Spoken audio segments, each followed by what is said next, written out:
কি খবর তোমাদের? আশা করি তোমরা অনেক অনেক ভালো আছো। শান্তিমতো ভয়েস দেওয়া তো পারি না। এটা হচ্ছে আমাদের গরু, আর এটা হচ্ছে আমাদের এলাকার ঘুঘু পাখি। তো তোমরা অনেকে ঘুঘু পাখি দেখছো। এই দেখো আমি রাতে চলে আসছি সিম ওঠানোর জন্য, রাতে, অনেক রাতে, গভীর রাতে। এটা হচ্ছে তাজা একটা মিথ্যা কথা। আমি হচ্ছে এশার নামাজের পর চলে আসছি সিম ওঠানোর জন্য।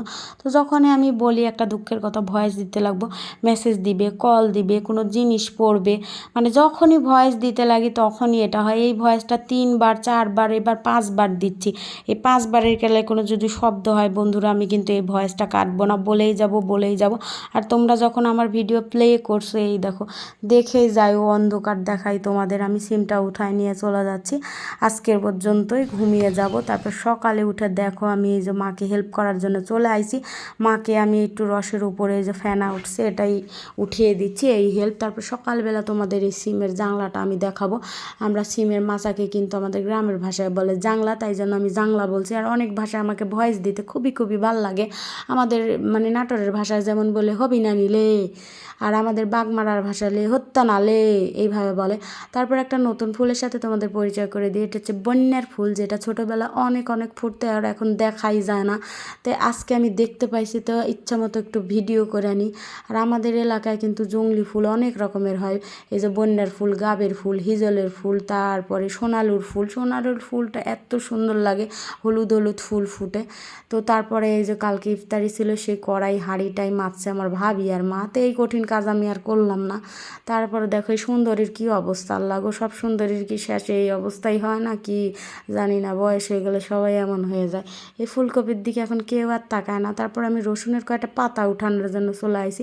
রসুনের পাতা দিয়ে শাক ভাজি, এই ভাজি, ভর্তা ভাজি করলে খুবই ভাল লাগে। তো রসুনের কয়েকটা পাতা উঠাইয়া নিয়ে যাই। একটা রসুন উঠাইয়া তোমাদের দেখাবো যে কতটা নামছে। এই দেখো আমার আব্বা এখানে আলু চাষ করছে, তো 100লা আলু উঠায় নিয়ে যাবো। এটা হচ্ছে ভর্তা খাওয়া আলু। এই আলু ভর্তা করলে এতই মজা লাগে কি বলবো বন্ধুরা। তো তোমাদের একটা আমি উঠায়া দেখাই, আমি ভিডিও করছি, আমি উঠায় দেখাচ্ছি এক হাতে, কি আর করা, একেই বলে কষ্ট, এটাই বাস্তব। হা হা হা হা হা। এই দেখো আমি পায়া গেছি 2টা আলু, জমজ আলু। জমজ আলু খাইলে আবার জমজ বাচ্চা হয় নাকি আল্লাহই জানে।